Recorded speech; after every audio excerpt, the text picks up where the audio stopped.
男人每天在家里当牛做马，却长期遭受着妻子的无情背叛。即使在朋友举办的舞会上，他也不做任何收敛，立马寻找起提前约好的情人。当看见心心念念的黄毛时，赶忙伸手投怀送抱，生怕再也见不到了一样。这瞬间让男人心里充满了醋意，直到两人急匆匆地跑出门外，他这才意识到问题。当他来到窗边后，发现妻子果真和黄毛依偎在了一起。可奇怪的是，他并没有直接上前打扰，而是远远地看着，同时妻子也瞟了他一眼，但并没有收敛的意思。此时朋友过来给他特别提醒，他却帮妻子解释，黄毛只是妻子要好的普通朋友。听到如此大度的话，朋友也没有过多询问，而那两人极度暧昧的动作是个明眼人都能看出。然而黄毛却显得十分嚣张，竟找到男人开始炫耀自己。首先是礼貌感谢他们夫妻的款待，其次就是很高兴认识他的妻子，还说妻子简直就是极品。这不仅没有让男人生气，反而是询问黄毛有没有听过一个叫马丁的人。The guy who's gone missing.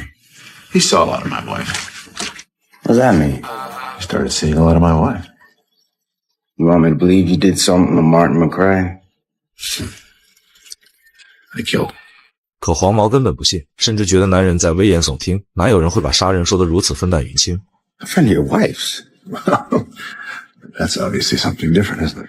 看着男人如此的淡定，他全身毛骨悚然，仿佛接下来的就是自己一样。他越想越觉得后背发凉，急冲冲的就往屋外走去。妻子见后赶忙起身，在出门前便拦住了黄毛。此时男人再一次出现，这让黄毛不得不赶紧离开。酒会结束后，妻子问出了心中的疑惑，可男人却否认吓唬黄毛的事情。为此他们都闷闷不乐，各自打着心中的小算盘。直到第二天早上，男人按常规给妻子做好早餐，并且每天坚持送女儿上下学。然而在与好友交谈时，他昨天的话就被传得人尽皆知。虽然大家都知道这是他的威胁，但传到妻子的耳朵里，却成了打破他与黄毛关系的导火索。为此还跟男人大吵一架，并坚称自己与黄毛只是普通关系。为了向黄毛道歉，他直接邀请黄毛来家做客。然而在饭桌上，妻子竟再一次穿上性感的衣裙，并且对他的到来很是开心，甚至互相交换着食物。这一切都被男人看在眼里，但很快话题转向了男人。妻子不断抱怨丈夫，还时不时地暗示男人不行。如此尴尬的场面让一旁的黄毛很是尴尬，只能借机要去厕所方便一下。此时的妻子却毫不遮掩，直接让女儿回房间睡觉，同时还看向男人。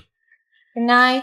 男人依次照做，很快就把女儿安排好。然而在离开女儿房间时，却听见楼下两人暧昧的声音。为此他径直地走向厨房，便故意发出奇怪的声响，这让欢快的妻子十分不满，但也只能好心奉劝男人不用收拾，明天自己会来处理。同时还给黄毛倒了一杯烈酒，让男人帮忙送去，而自己则需要去洗手间方便。男人也照着妻子的意思，将酒递给了半醉半醒的黄毛。此时黄毛壮起胆子，想让男人为上次的威胁道歉。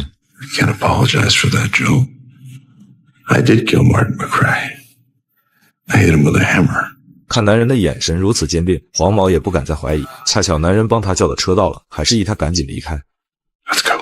不久后，一家三口参加亲子活动，男人被邀请跳舞，他毫无拒绝地答应了下来。然而男人那种欢快的笑容，竟让妻子突然间心生醋意。表面虽然和他人有说有笑，但内心却十分的不满，因为他从没见过男人如此开心。当两人开车回家时，妻子便问起了他今天的感受。听到丈夫淡定地说着不错，她赶忙解开安全带，俯下身子就趴在了男人身上，做着一些不可描述的事情。本以为两人将回归家庭，怎料一个电话却打破了平静。原来是他信用卡有笔3000块的欠款，并没有及时的还上，导致银行只好打电话询问情况。当男人得知这3000是作为钢琴学费时，心想事出有因必有妖，赶忙骑车前往调查。当看见那个钢琴老师后，他就知道了事情的来龙去脉。碰巧妻子也这时赶来，并当场脱下了外套，毫不遮掩地展示自己的身材。看着两人眉来眼去，回家的男人至死难忘。更让他气愤的是，妻子竟把婚戒留在洗手台，这让男人万念俱灰。本以为可以挽回妻子的心，如今看来只不过是他的一厢情愿。同时电视里播报着马丁的新闻，说他死在了森林里，并且是被凶手一枪杀害。等妻子回家后，男人将马丁的死告诉了他，结果妻子竟十分伤心，仿佛失去了一个亲人一样。第二天，男人送孩子上学，竟无意间看到钢琴师拿着一束鲜花，便向着自己家方向走去。果然那一束花已经插进了自己家的花瓶。等妻子拿着酒瓶离开后，他直接拿起桌上的那束鲜花，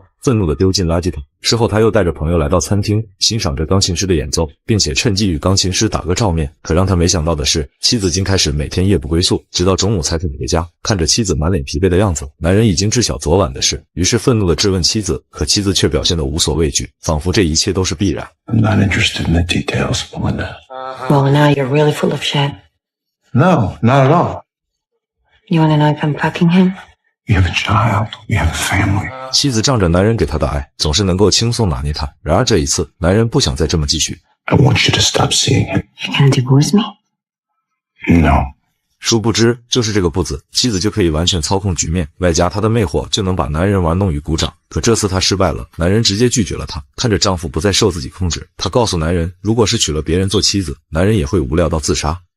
不久后的一天，即使在男人的生日宴会，妻子也会毫不遮掩，把票友也带到派对上来，并当着所有好友的面宣告两人看似普通的朋友关系。本以为妻子会有点收敛，没曾想在票友的钢琴演奏下，她竟变得越加的兴奋，甚至到了晚上，她还从小房间里偷偷溜出，身后还跟着衣衫不整的票友。他们来到泳池继续嬉闹，竟把一旁的男人当成了空气。然而此时，男人被彻底的激怒，同时上天也为此突暴降，只剩他和票友留在了泳池。仅仅2分半的时间，男人就淡定地走回了屋内，并伸手要拿一旁炙烤的饼干。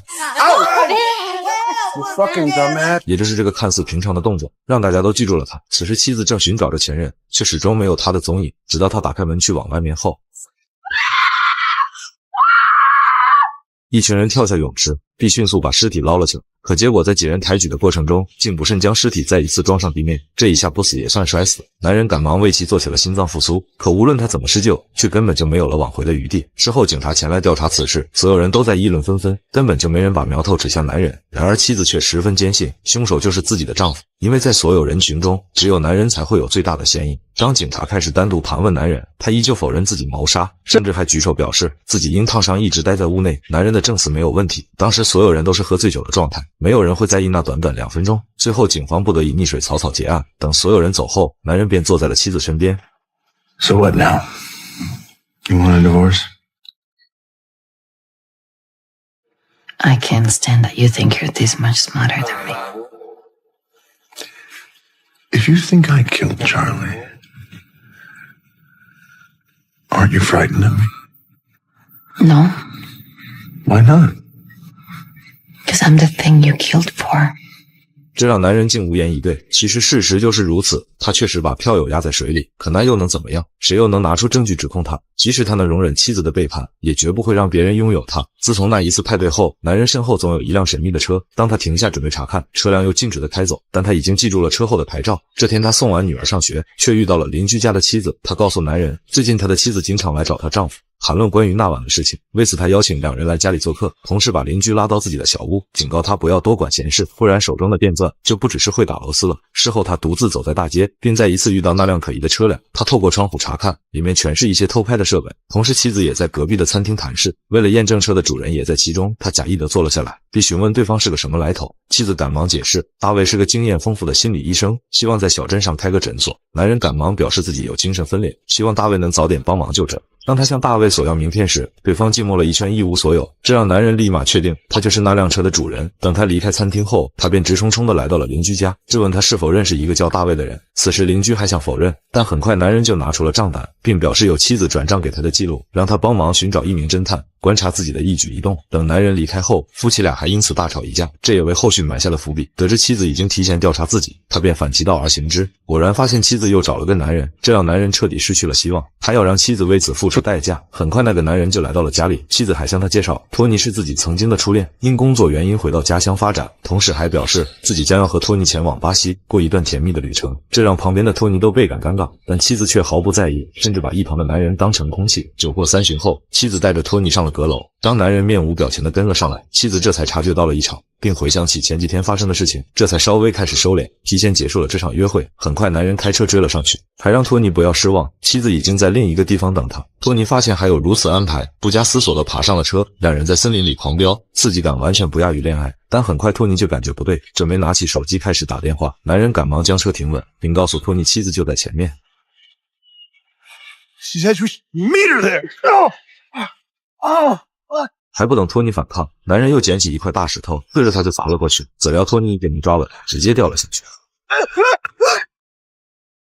看着眼前的尸体，男人赶忙将他拖进河里，并用大大的石头绑住腰带。为了防止配重不够，他又解下了身上的皮带，拿起一块更大的石板压在了托尼的身上，同时还拿走了他随身的钱包，然后拖着尸体带到深水区，直到完全下沉。他这才肯放心的离开。回家后，他赶忙询问托尼去向，仿佛刚刚什么也没发生。他的这一反常却让妻子感到十分困惑，赶忙拿起电话拨了过去。结果经一直处于战先状态，直到第二天，妻子依旧没有联系上托尼，这让原本规划好的旅行也成了最终的泡影。为此，他提出独属家庭的聚餐，而地址刚好是托尼死去的森林。面对这突如其来的美好，男人也没有拒绝，还为妻子准备了一份礼物。然而两人刚准备亲密时，女儿突然跑去水边玩耍，这让男人吓了一跳。当他抬头望去，竟发现了丈夫的尸体。他赶忙以工作为由带走了家人，可妻子却说围巾忘在了森林，这也给了他独自返回的理由。当他来到河水边，就迫不及待地处理着尸体，同时妻子也无意发现男人竟藏有托尼的钱包。此时男人本想使用木棍把漂浮的尸体摁回去，怎料邻居却突然间出现，询问男人怎么在这，而男人以妻子的围巾丢失，想让他赶紧离开，结果邻居刚好捡到，这让男人一时间不知所措。然而邻居因为好奇，想知道男人手上拿的什么，他迅速掏出手里的木棍，结果尸体又一次飘了上来。邻居看到后，瞬间就像丢了魂一样，转身就要逃跑，同时男人也不敢怠懈，急忙追了上去。他骑着山地车不断追赶，想利用小路截停邻居的车，同时邻居也手足无措，慌忙的拿起电话就要报警。可森林的路十分崎岖，导致电话不慎掉到了车里，于是赶忙弯腰去捡。然而刚捡到就遇到冲出的男人，吓得他直接冲向了一边，车速越来越快，最终从高处俯冲而下。这一次果真成了意外事故，和男人是一点关系没有。他站在悬崖看了许久，确定邻居没了生命迹象后，这才安心的骑车回家。当他身心疲惫的回到家后，妻子早就坐在楼梯上等他。他疑惑的看着妻子，What? Nothing. I saw Tony.